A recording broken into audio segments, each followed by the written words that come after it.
Hello students, how are you all? Welcome to Affairscloud, Learn to Lead. My name is Vikas Rana.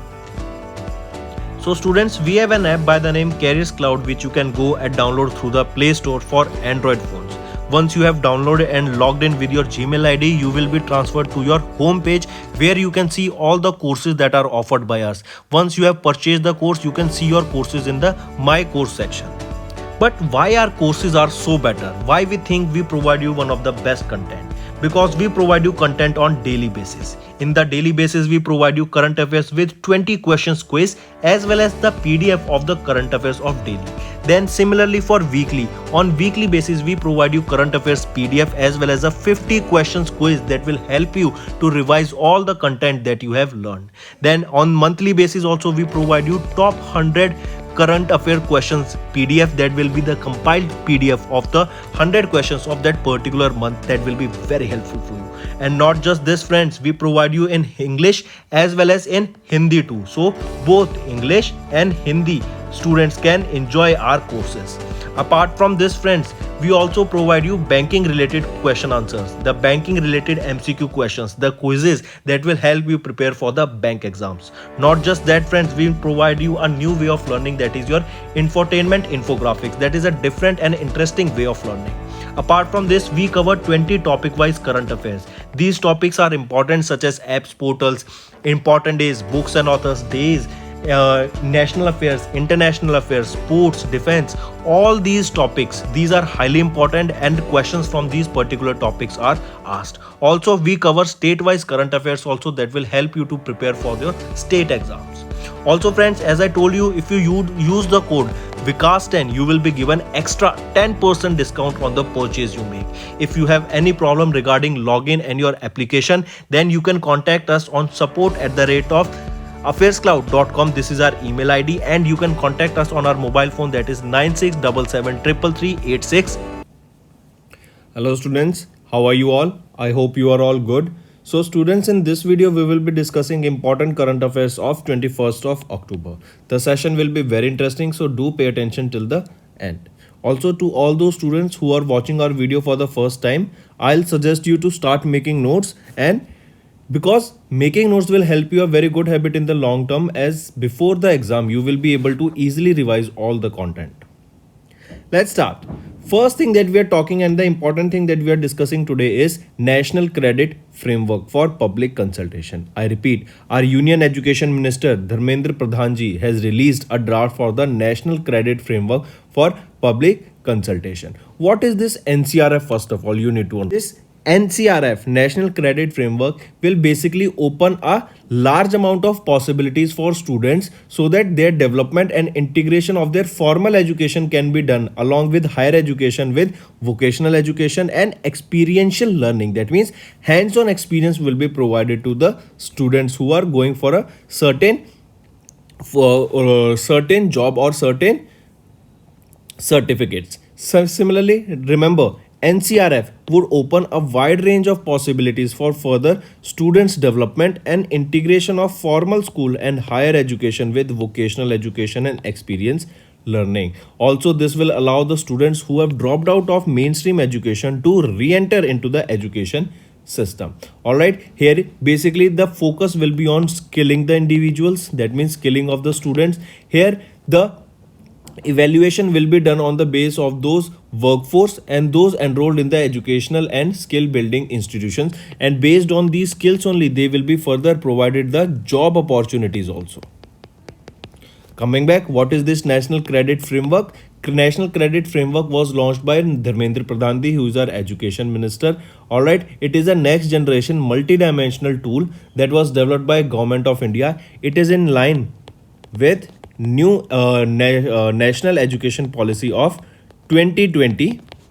Alright, highly important, and this will help in the integration of academic and vocational domains so that a flexibility can be maintained between both these terms. So this will also help to provide skills to the students, and it will also be a part of the integration of the formal school education along with the vocational education, that is your experiential learning. Alright, highly important. So this was your first news that what you also need to remember. NCRF launched by Dharmendra Pradhan ji. That is or you can say it was launched by Government of India. It is in line with National Education Policy of 2020. And what is the main aim here? Integration of formal school, higher education along with vocational education and experiential learning. Next news. Next, we are talking about the 14th edition of the World Spice Congress that will be held in Mumbai from 16 to 18th of February 2023 on the guidelines of the G20 meet.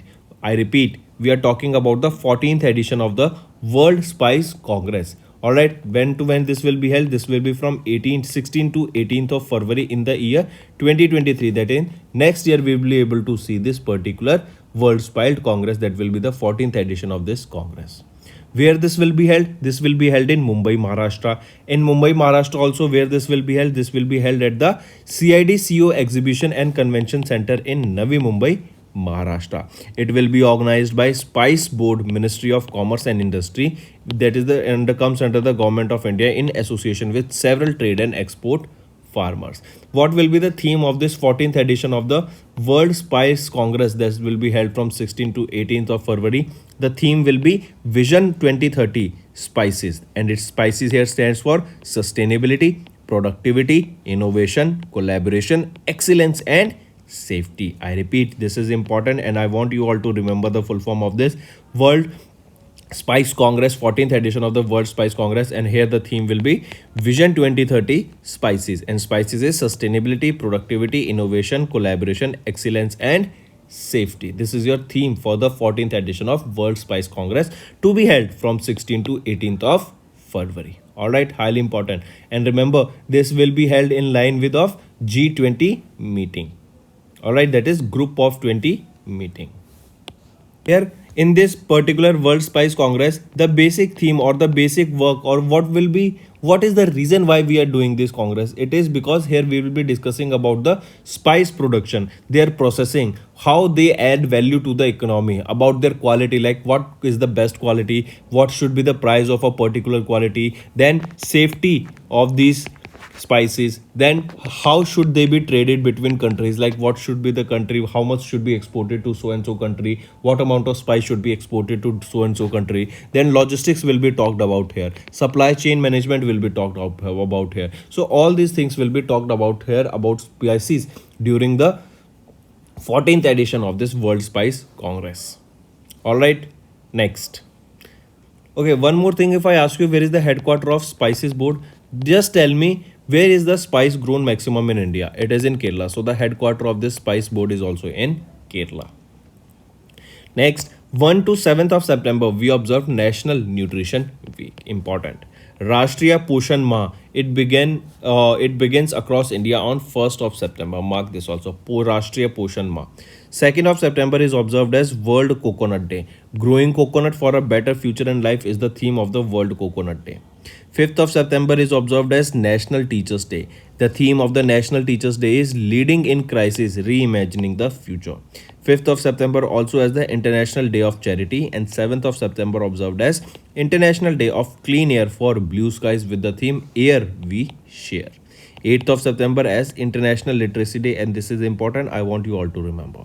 Theme being Transforming Literacy Learning Spaces is the theme for the International Literacy Day. Next news.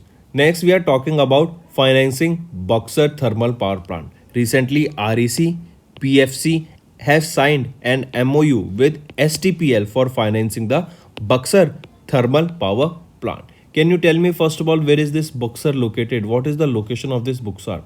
Where is it located? So it is in Bihar. First thing that you need to remember.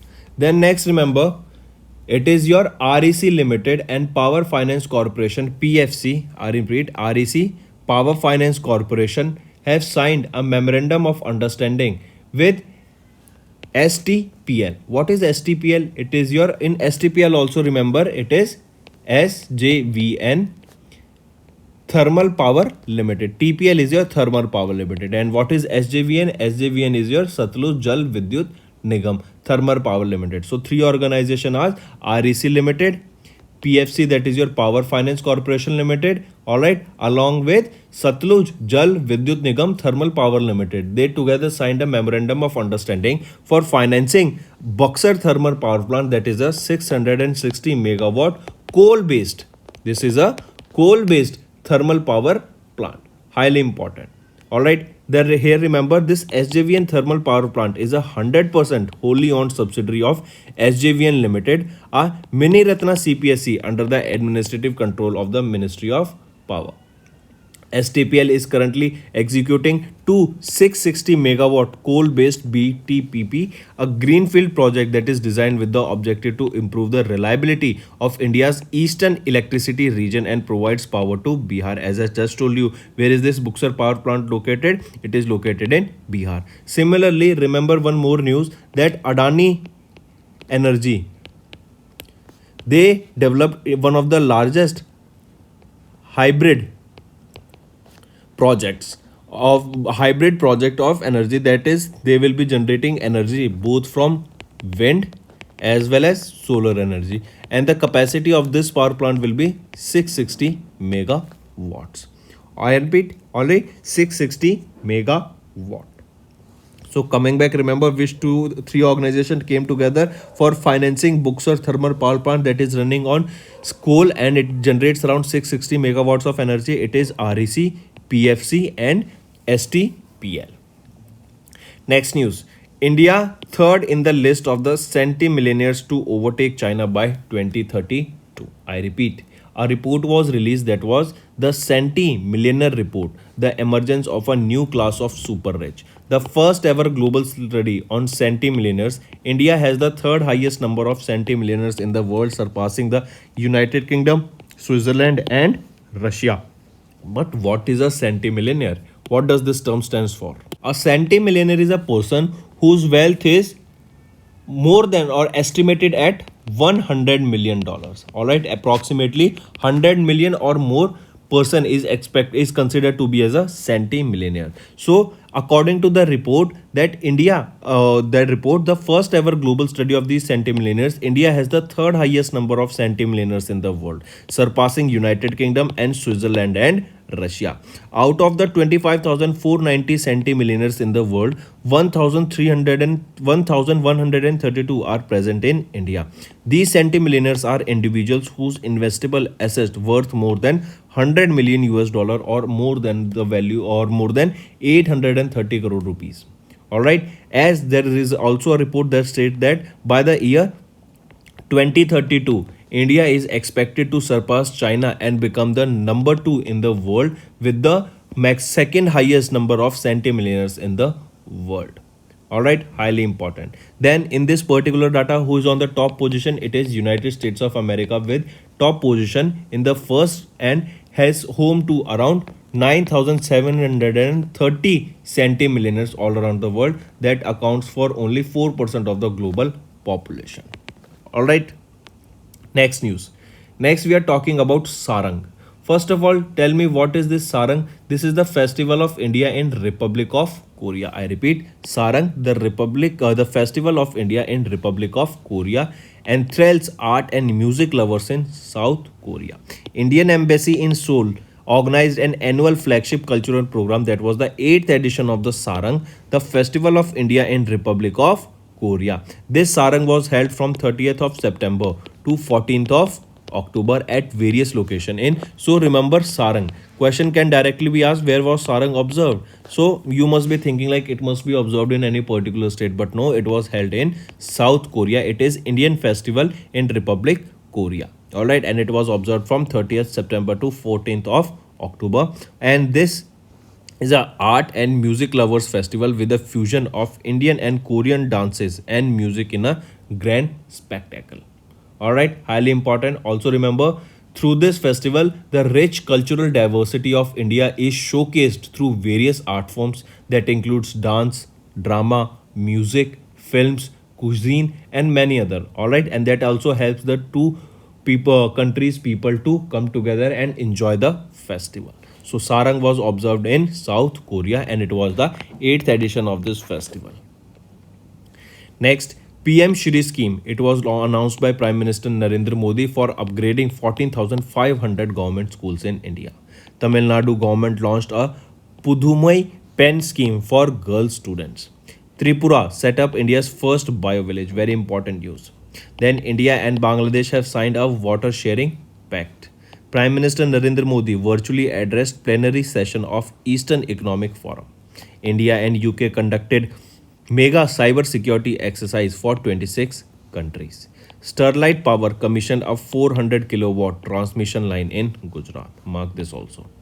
Alright, and 36th national games are being held in which state? They are held in Gujarat. Just remember, only the cycling event will be held in New Delhi. Rest all the events are being held in Gujarat.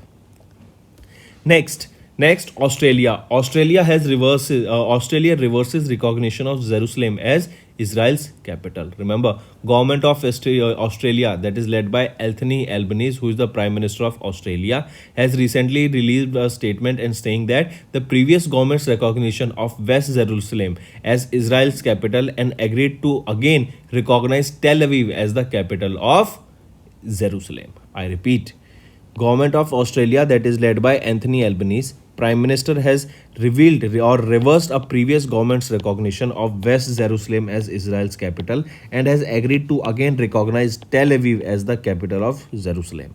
Former Conservative Prime Minister Scott Morrison formally recognized West Jerusalem as Israel's capital in December, although Australian embassy remained in Tel Aviv. The cabinet also reaffirmed that Jerusalem's status must be resolved in peace negotiations between Israel and the Palestinians. So now, according to Australia, the capital of the Israel will be Tel Aviv. All right, not Jerusalem, Tel Aviv.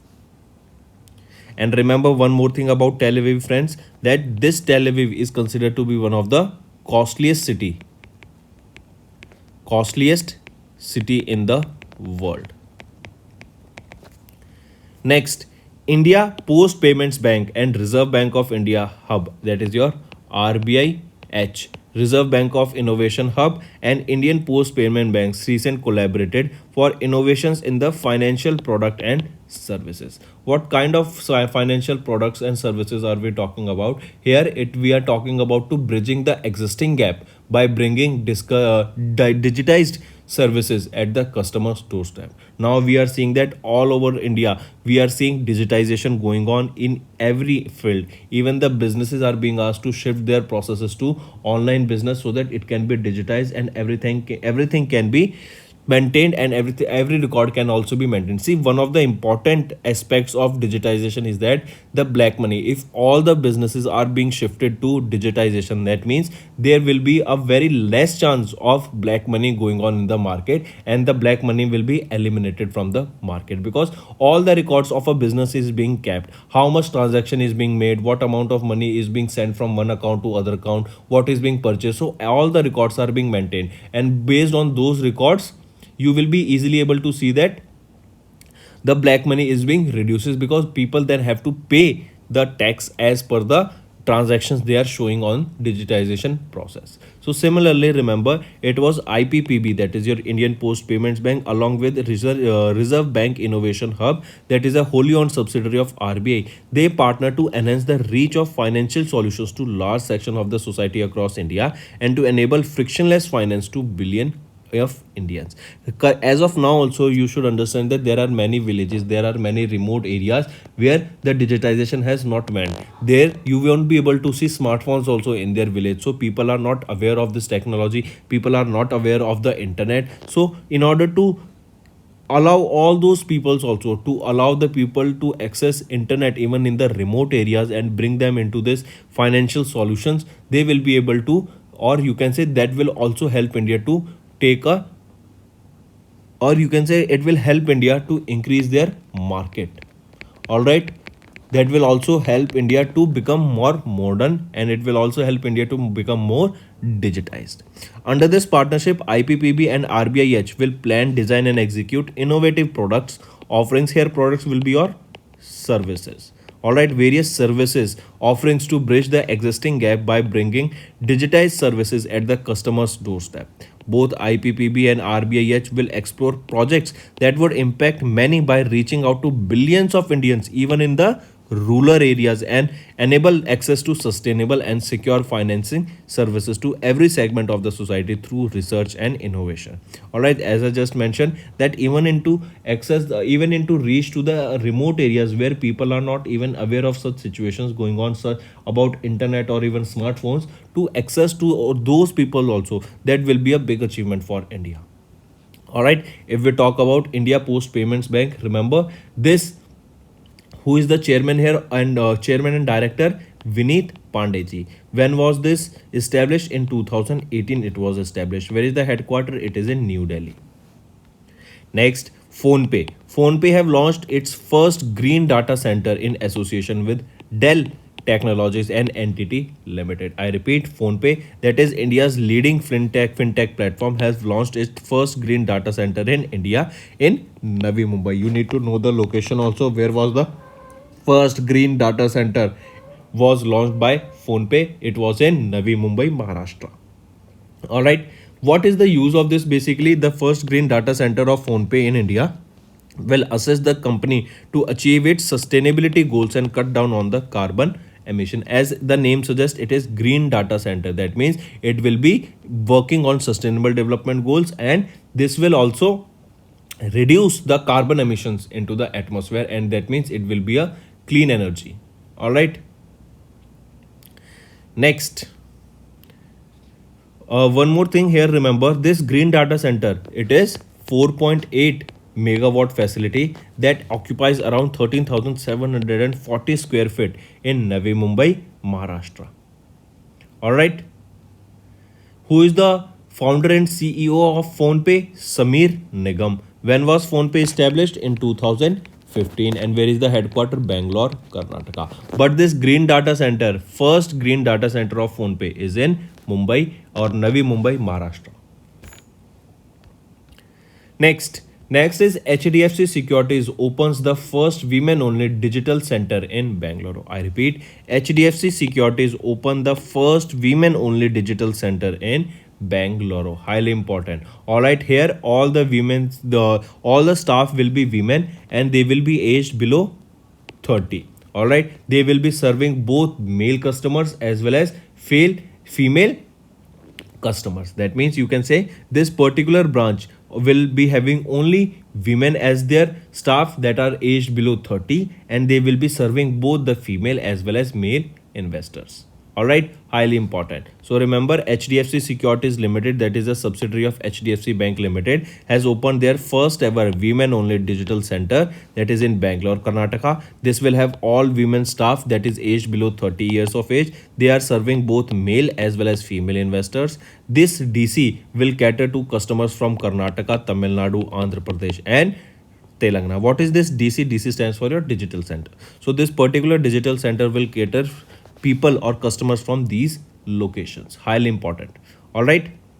What is the reason for this particular step? So that there is this ensure access especially to women investors, because only 7% of the Indian women invest independently in the financial market, and around 33% of the women does not have any financial investments. All right, so highly important. Remember, the first ever women only digital center will be opening up in Bangalore. It will be opened by, or it is of HDFC Securities. Here women will be below the 30 years of age, and they will be serving both male as well as female investors. If we talk about HDFC Securities, who's the managing director and chief executive officer? Dhiraj Reliji. Where is the headquarter? Mumbai, Maharashtra. And what is the parent organization? SVISA. Parent organization will be your HDFC Limited, HDFC Bank Limited. Next, Rohit Sharma. He becomes the first player to score 3,500 runs in T20 matches. Apeksha Fernandez became the first Indian woman to reach the WGS Championships final. Max Verstappen, who drives for Red Bull, has won the Dutch F1 Grand Prix 2022. He also won Emilia Romagna Grand Prix. Azerbaijan Grand Prix was also won by him. Then Anishka Biani has won the gold medal in Malaysian chess meet. Suresh Rana, retirement from all the formats of cricket, including IPL. Then Bangladesh cricketer Musfir Rahim has also announced retirement from T20 format. And Indian Grandmaster Arvind Chitambram has won the Dubai Open Chess Tournament. And remember, Indian Grandmaster or first Indian Grandmaster, who was he? Vishwanath Anand. He became the Grandmaster in the year 1988, and now he has been appointed as the Deputy President of FIDE. All right, Deputy President of FIDE. Next, JSPL has signed a memorandum of understanding with Greenco for 1000 megawatt carbon free energy. That means we are talking about clean energy. We are talking about energy that won't be impacting your environment. So Jindal Steel and Power Limited, that is your JSPL, signed a memorandum of understanding with Greenco Group for the supply of 1000 megawatt of carbon free energy for the steel making operations in Odisha. Alright, this MOU aims to reduce CO2 in accordance with ESG goals. It stated that green energy will be used to reduce approximately 7 million tons of carbon dioxide per year at Odisha. So these are the things that you need to remember. Next, American historian Barbara Metcalf has conferred with Sir Syed Excellence Award for 2022. I repeat, Professor Barbara Daly Metcalf, an American historian and internationally acclaimed scholar of South Asian history and Islam, has been conferred with the Sir Syed Excellence International Award for the year 2022 by the Aligarh Muslim University. For what you need to remember, first of all, that Sir Syed Excellence International Award. This award is basically given to whom this year? It was given to Barbara Daly Metcalf. If we talk about Barbara Daly Metcalf, she's from Pennsylvania. Alright, she's the Professor Emeritus of History at University of California in USA. She has completed her doctoral degree at the University of California in 1794. Alright, also remember she was the president for the Association of the Asian Studies in 1994. She has been served as the Dean of the College of Letters and Science at the University of California. Then from 2010 to 2011, she was the president of the American Historical Association. Also, she has authored some books such as Islam Revival in British India, Perfecting Women, Islamic Contestations, Islam in South Asia. Alright, these are some of the things that you need to remember about Barbara Metcalf. Alright, then if we talk about Sir Syed Ahmad Khan, he was one of the early pioneers who recognized the critical role of education in the empowerment of the poor and backward Muslim community. In 1877, he established the Mohammedan Anglo-Oriental College in Aligarh in Aligarh in UP, and by 1920 the college was transformed into Aligarh Muslim University. Alright, highly important. So remember, coming back, Barbara Daly Metcalf has been awarded with Sir Syed Excellence International Award for 2022, and it was awarded by Aligarh Muslim University. Highly important. Next we are talking about Gautam Adani. We know that he is the third richest person in the world. There was a time that he became the second richest person in the world by replacing Jeff Bezos, but now he has come back to the third position again. Now the thing that you need to remember is that he is the top Forbes list of Indians 100 richest list. All right, that means if we are talking about the top 100 richest Indians, then definitely because he is the third richest, he is the Asia's richest person, he is the India's richest person, and he is the third richest person in the world. So remember, on second place will be Gautam or Mukesh Ambani. All right, and if we are talking about Mukesh Ambani, he is not even in the top 10 richest persons list now. He is on the 11th position. Alright, here you can see, if we are talking about India, Gautam Adani on the first position with $150 billion. Second position is of Mukesh Ambani with 88. Third is Radhakrishan Damamani with $27.6 billion. Fourth is Cyrus Punewala, and fifth is Shiv Nadarji. Next, EU awards top human rights prize to the people of Ukraine. I repeat, recently, European Union has awarded the Shankara Prize for Freedom of Thought. I repeat, Shankara Prize 2022, Shankara Prize for the Freedom of Thought. This is the highest or the top human right prize was awarded to the people of Ukraine. Highly important. Alright, this award was represented by their president Vladimir Zelensky to honor their resistance to Russian invasion and ongoing war. As we know, all those people, many of them have migrated from their country to different country, but many of those peoples are currently living there. And in honor uh, to honor their resistance and honor their bravery, that they are still living in Ukraine and fighting against the Russian soldiers. That is the reason those people of Ukraine were awarded with the Shankara Prize for Freedom of Thoughts for the year 2022. And who presented this award to them? It was European Parliament who gave this award to them. This award comes with 50,000 euro prize money that will be distributed to the representatives of Ukrainian civil society. Also remember, the awarding of the Shankara Prize will take on 14th of December 2022 in France. All right. Then remember, this Shankara Prize for the freedom of thought has been named after late Soviet descendant Andrei Dmitryevich Sakharov, that has been awarded annually since 1988. So that means this award has been awarded annually since 1988. All right. And remember, it was first awarded to Nelson Mandela in 1988 as a tribute for their human right work. So coming back, friends, remember, EU awarded top human right prize, that is your 2022 Shakarov Prize for the freedom of thought, and it was awarded to whom? It was awarded to the people of Ukraine. Next, KP Ashwini.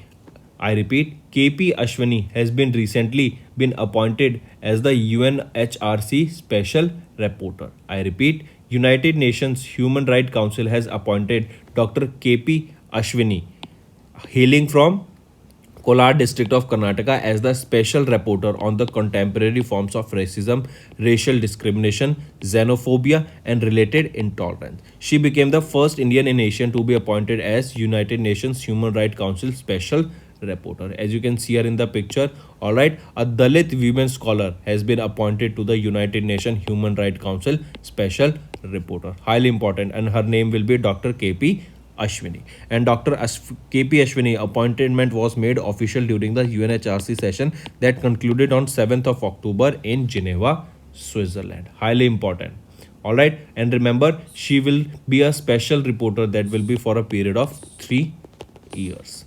Then if we talk about her, Dr. KP Ashwini, she is from Dr. Ambedkar University. She is a PhD scholar from Jawaharlal Nehru University. She has served as a lecturer and a professor at Mount Carmel and St. Joseph's College in Bangalore, Karnataka. She has also conducted a special duty or study on the effects of mining of the tribals of Odisha and Chhattisgarh with Amnesty University. All right, highly important. Remember this, that who has been the appointed as the special reporter or special reporter by United Nations Human Rights Council. She will be Dr. KP Ashwini, and she is from Karnataka. Next, Shankara Subramanyam has been named as the principal scientist of Isros Aditya L1 mission. Highly important, friends. Take a note of this.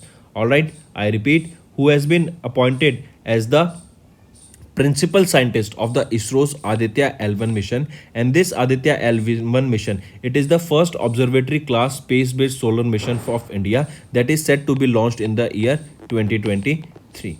All right, and this Aditya L1 mission, in Sanskrit, this means Aditya means sun. All right, and L1 is your Lagrange point that it will be placed there. This is a 1500 kg satellite that will carry scientific payloads from various in situ measurements. All right, so coming back, who has been named as the principal scientist of ISRO's Aditya L1 mission, that is your Aditya means sun, a sun mission to the sun.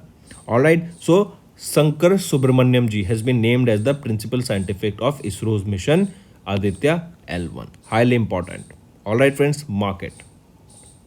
Next, FIFA has unveiled. Wait, before this, Ministry of Corporate Affairs has nominated 2 directors on the boards of ILNFS. That is, Ministry of Corporate Affairs has appointed G. Mahalingam and Deepak Mohanty as the non-executive directors on the board of ILNFS. ILNFS stands for Infrastructure Leasing and Financial Services with effect from 15th of October. Remember this data. Next, FIFA has unveiled the mascot of FIFA Women's World Cup 2023, Tazuni. I repeat, Tazuni, that is a fun football loving penguin. So this is the name of the mascot. Tazuni, it is a penguin.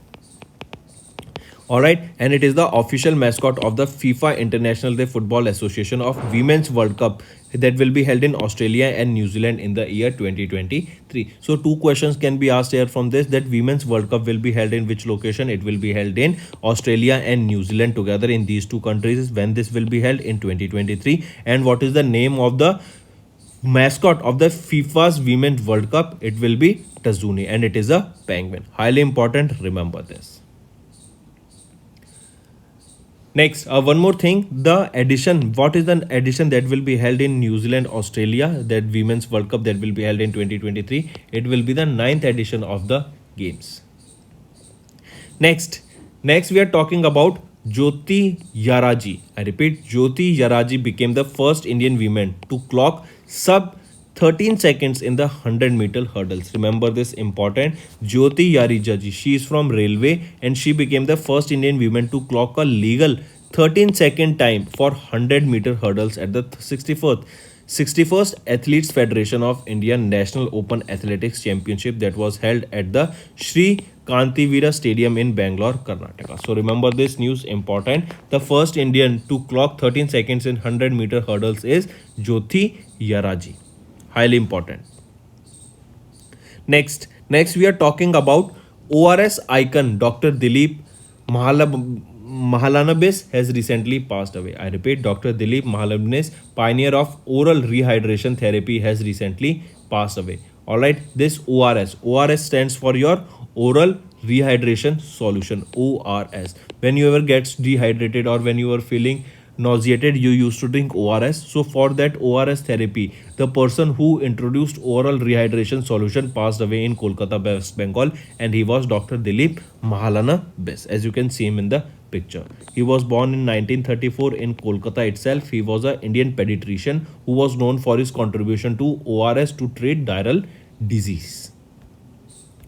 Next, Chief Minister Pinarayi Vijayan has released a Congress leader C.K. Sridharan's autobiography. Remember, here we are talking about a book that is the autobiography of the senior Congress leader and advocate C.K. Sridharan. And where was this released? This was released in Kerala. Highly important. Pinarayi Vijayan, the Chief Minister of Kerala, released the autobiography of the C.K. Sridharan at Kerala. Remember this news.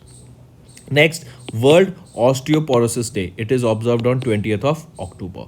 Then remember, the theme that you need to remember for World Osteoporosis Day is set up for bone health. I repeat, set up for bone health. Next is your International Chef Day. It is observed on 20th of October.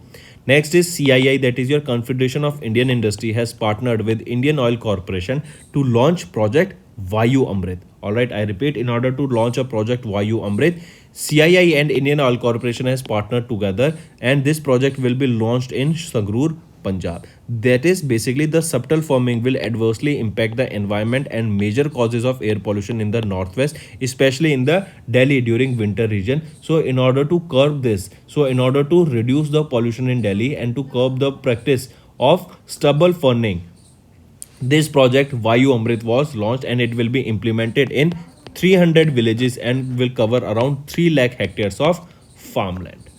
Alright, highly important, remember this. So that's all for the day, friends. Now let's go for a quick revision. Our Union Minister Dharmendra Pradhan has launched a draft of National Credit Framework for public consultation. 14th edition of World Spile Congress will be held in Mumbai in February 2023 on the sidelines of G20 meet. REC and PFC have signed a memorandum of attachment for STPL for financing Buxar Thermal Power Plant. Repeat, MO is your Memorandum of Association. I said attachment, correct myself. Memorandum of Association. The Centi Millionaires Report was released, and India is on the third on the list of the Centi Millionaires Report, and the prediction is that it will overtake China and become the second country in the world with most number of Centi Millionaires by the year 2032. Then Sarang, it was a festival of India in Republic of Korea. Then Australia reverses recognition of Jerusalem as Israel's capital, and they recognize Tel Aviv as the capital of Israel. IPPB and RBI Reserve Bank Innovation Hub has collaborated for innovation in financial products and services. PhonePe launched the first green data center in association with Dell Technologies and Entity Limited. HDFC Securities has opened first women-only digital center in Bangalore, and here the women will be below the age of 30 years. JSPL has signed a memorandum of understanding with Greenco for 1000 megawatt carbon-free energy. American historian Barbara Metcalf has conferred with the Sir Syed Excellence Award for the year 2022. Gautam Adani has topped the 2022 Forbes list of India's 100 richest. Mukesh Ambani will be on the second. People of Ukraine and their president has won the European Parliament 2022 Sakharov Prize. Next, Ministry of Corporate Affairs has nominated 2 directors on the boards of IL and FS. FIFA has unveiled the mascot of FIFA Women's World Cup 2023, and it was a penguin that was named Tazuni. Jyoti Yaraji has become the first Indian woman to clock 13 seconds in 100-meter hurdles. Dr. Dilip Mahalabinis, has the pioneer of oral rehydration therapy, has passed away. Chief Minister Pinarayi Vijayan has released the Congress leader C.K. Sridharan's autobiography. World Osteoporosis Day on 20th of October, International Chef Day on 20th of October. And the last news is CII and Indian Oil Corporation has partnered to launch Project Vayu Amrit in Sangrur district of Punjab that will tackle against subtle farming. Alright, or subtle burning. Not farming, subtle burning. That it should not be burned, and instead that we should take care in another ways so that it won't create pollution and the air won't get polluted near the NCR region, Delhi NCR regions. So that's all for the day, friends. Now let's go for the homework questions. First is, as per the UN Multidimensional Poverty Index, which country has the largest number of poor people worldwide?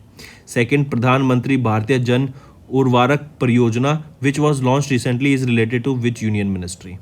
Third, what is the rank of India in the Freedom House Internet Freedom Index? Fourth, what is the theme of the International Day for the Eradication of Poverty? Fifth, Shahan Karuna Tilika, who won the 2022 Booker Prize for Fiction, is from which country? So these are your 5 homework questions, friends. No cheating. Comment by revising. If you don't know the answer, Google it, research it, then comment below. Alright, that's all for the day, friends. Thank you and have a nice day.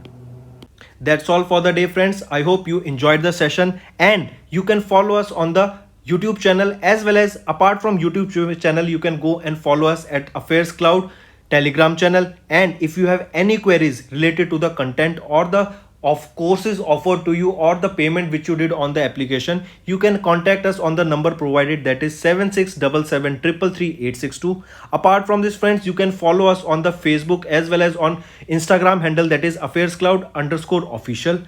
In the end, friends, if you use a code that is Vikas10, you will be getting an additional extra 10% discount by using this code Vikas10. Also, if you have any problem regarding the course purchase, any problem regarding to our application, you can contact us on the mobile number, that is 9677333862. And if you want to mail us, you can also mail us on support@affairscloud.com, and I assure you that our representative from us will be contacting you soon and resolving your issue.